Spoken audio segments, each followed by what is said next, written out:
you must be very thrilled, and I presume it means that the workouts you've been doing here the last month or so have been going well. Yeah, it's kind of crazy right now. You know, a lot of people listen to what he said. You know, him ranking me that high and putting me at that high in the draft. You know, it's a great accomplishment and a great compliment to me. But you know, but you never know till April 26th where you're gonna be at. First of all, do you feel comfortable moving to left tackle? That's where the pros seem to be projecting you.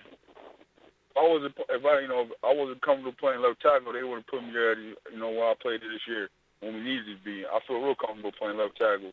I know it's going to be a difference playing against better skilled players, but I feel like I'm well equipped and athletic enough to play left tackle. Have you visited any of these NFL places? Like, I guess Kansas City would have the 5th pick. What has been your contact so far with Kansas City? It's not like they showing a particular interest in me. I visited 10 other teams. All the visits was the same. They just want to see what type of character you have, and you know, no one team is showing the most interest yet. So what exactly goes on in those meetings, and how tiring of a schedule is that if you're making 10 visits to 10 different cities?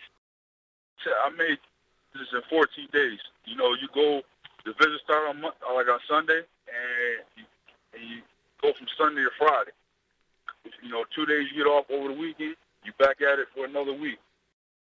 A lot of teams, they bring you in for another physical examination. They talk to you, meet the head coach, you meet the general managers, you meet the offensive line coaches. You meet the people in the facilities. You look around the facility, see what type of facility they have. They talk to you about, you know, once again, like an interview process. They ask you questions just to see what type of person you are, what type of character you have. Hey, Branden, how much have you talked to Chris during this whole process? I know he's been going on his own visits and going different places. I mean, do you guys run into each other anymore, or are you just kind of operating in different circles? I talk to Chris a lot. I always text message how he's doing. He always calling me, text messaging me saying, "Yeah, I just seen you on TV," you know, joking around with me and stuff. And I talk to him a lot. I can make sure I contact with him. You know, to share this with him is you know, very special for me. So I make sure I stay in contact with him a lot. I mean, have you guys been able to help each other out through the process by comparing notes and everything? Does it make it easier to have someone you know kind of going through it too? It is, because like when I tell him I'm going on visits, you know, I ask him questions. He asks me questions like, "How was this place like?" or "What these coaches are like." So we give each other pointers and say, you know, whatnot, how each place we went to is like. How special has this been for you and Chris to be able to share in this process and know also that you're representing the university? I think this is a very special thing for both individuals and for the school. This shows what type of talent we have at our school, but that just shows about the coaching staff around, what type of talent they recruit. Obviously, when you left Glen Burnie, you were far from a finished product. You'd only played a couple years of football. Can you talk about how you developed into an NFL prospect at Virginia? I presume you give the O-line coach a lot of credit for teaching you technique and working against guys like Chris Long in practice. Just talk about how you developed at Virginia. I think my first part of my development started at the prep school I went to, Hargrave Military.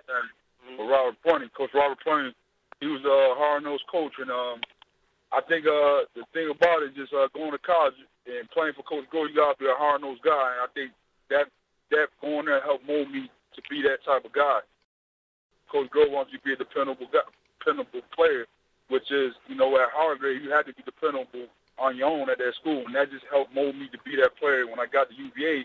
And when I got to UVA, just you know, listen to the coaches and just use my God-given talent that God gave me, and use the coaching that was given to me, and put two and two together that helped me be the player I am right now. When you made the decision originally to come out, did you think you would be a first-round pick? I think you said at the time you thought you'd be taken the first day. Is that correct? I knew I had a potential to be a first-round pick. Coming out as a junior, I didn't know. You know, you never know. You know, you make that decision. You don't know if people are gonna really pay attention to you. And I knew I had the talent to play football, but you know, you just don't know. So I thought I might go in the second round, you know, or late first round. But to where I'm at right now, I really didn't think so. No.